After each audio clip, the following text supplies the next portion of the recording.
All right, welcome back to Keepin' the Comic, and we're jumping into the conclusion of Predator versus Black Panther here with issue number 4.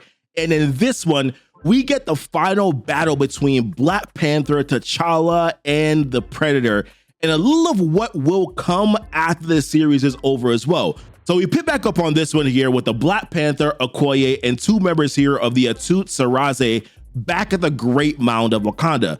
Now, Black Panther is telling them that this tunnel leads to the heart of the mines where the other predators are waiting. And we know from the last issue here that they were warned that the Black Panther and his crew were coming after him.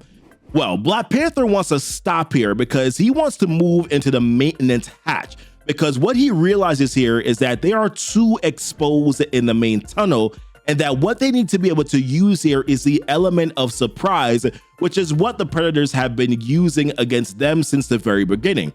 So his plan here is to go through the hatch so that they can go into the main level of the mine undetected. And he tells Akili and the other war dog to take up the rear. But then, as they were entering into one of the hatches here, one of the war dogs realizes that there was something that is currently watching them right now. And he starts calling out to Akili. And what we see here is that the Predator has surveillance on them right now, and he's been watching every single thing that they are doing. Now, that war dog starts to see something that looks like a drone that is watching them in that moment. So that war dog starts to fire at it. But then they started to walk too far, and as they walked in, something happens. It turns out that they triggered a mine that was stationed within the tunnel wall. And listen, what happens here is just absolutely brutal, because there's lasers that come from everywhere and start cutting through the entire body, scattering the body into pieces. It's just gross, my goodness. So Akili hears the screams and then comes back up to see what happened and quickly realizes that there's nothing that can be done. Like this person is dead and you just gotta move on. But does say, I will avenge your death and I will kill them. I will kill them all. I will kill every last one of them.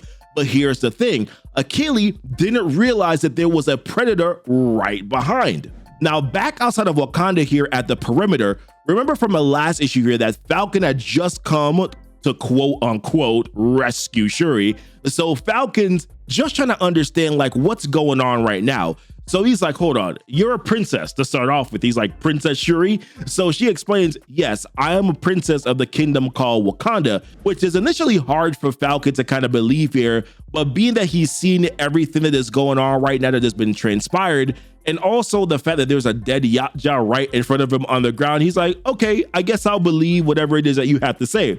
So he's like, okay, well, what can I do here to help? So Shuri gets all smart and is just like, listen, if you could kind of just like shut up and let me do what I'm doing, I would actually really appreciate it. Like, why Shuri always gotta be so rude, man? So the dude's like, okay, my bad, yo. Should I address you as your majesty and should I bow down next time before I talk to you? So what Shuri here ultimately is trying to do is that since the predators hacked their technology, right? What she's doing is that she's trying to use their technology to essentially hack them back. Now, this part right here gets a little interesting to me because she's like, you said your name is Falcon, right?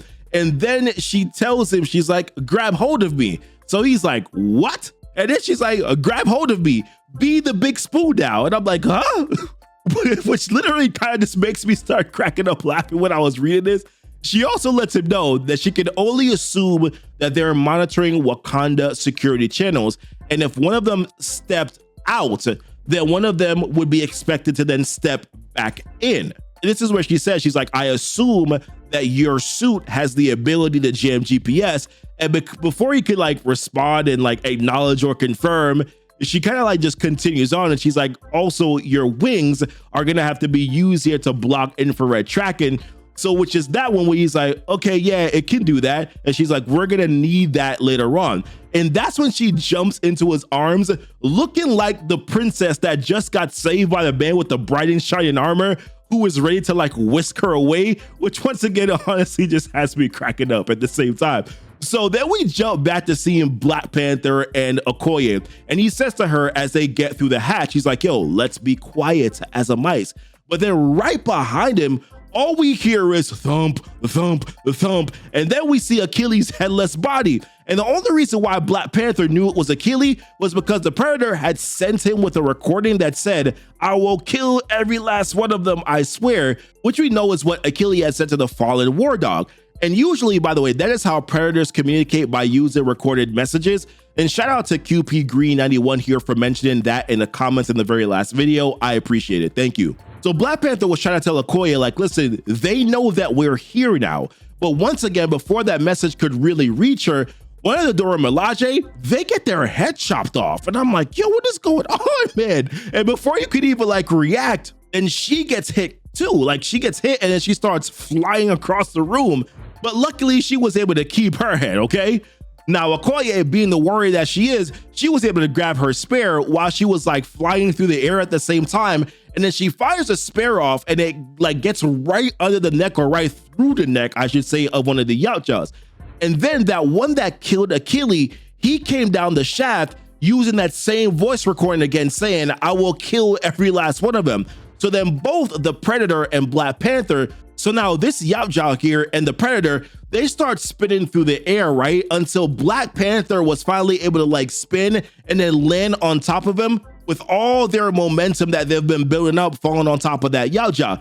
And then over and over and over again, just more Predators, they just kind of keep on coming out and coming out and coming out. And Okoye, listen, she's doing her thing. She's handling her own here. But Black Panther, this dude is out here slaughtering, because all you can see is just like green blood splatter all over the place. But then Okoye, like in midst of it now, she starts to realize that they're holding their positions, like they're kind of backing off here. So she's wondering, she's like, are they done? Like, have we won? Like, what's going on here? But Black Panther realizes that the reason why they stopped is because they're obeying the commands of another, which is when we see our head King Predator himself.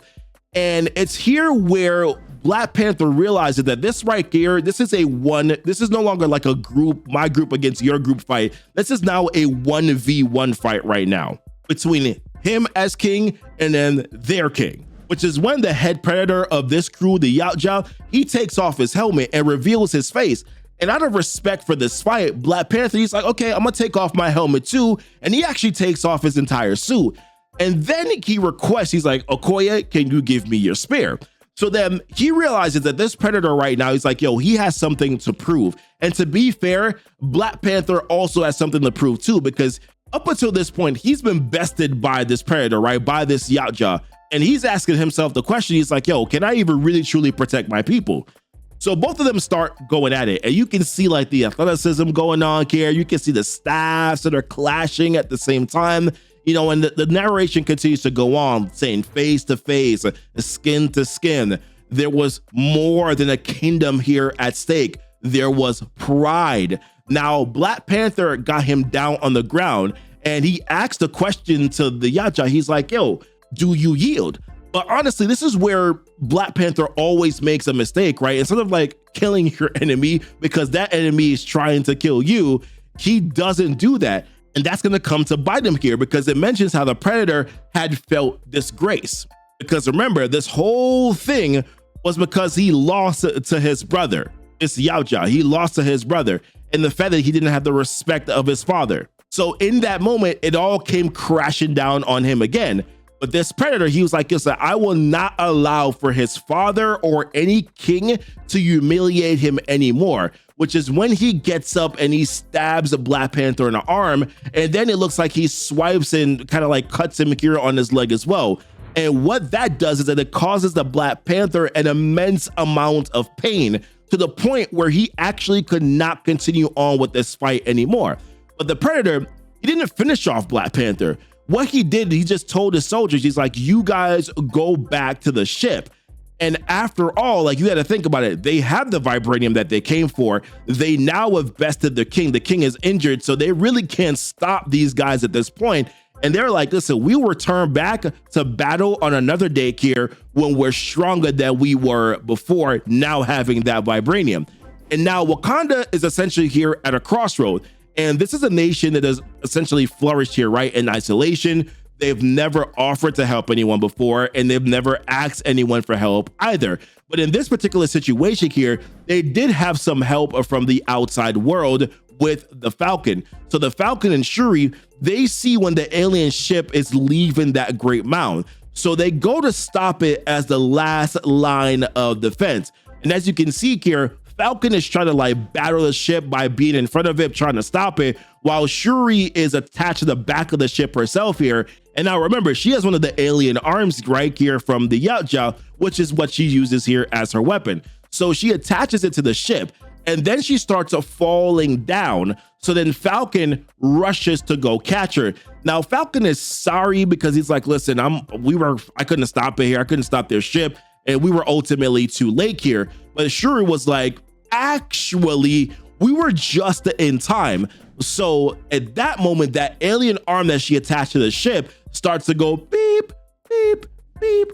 Now, simultaneously, that ship had just started to leave Earth, right? The Predator, he sends out a message at the same time to his brother and to his father, and he's warning his brother. He's like, yo, I am coming back home, and I'm coming back home with the God Metal, which is what the yacht just called the Vibranium, and how he was coming for blood. But then right when that message ended, that's when the ship blows up.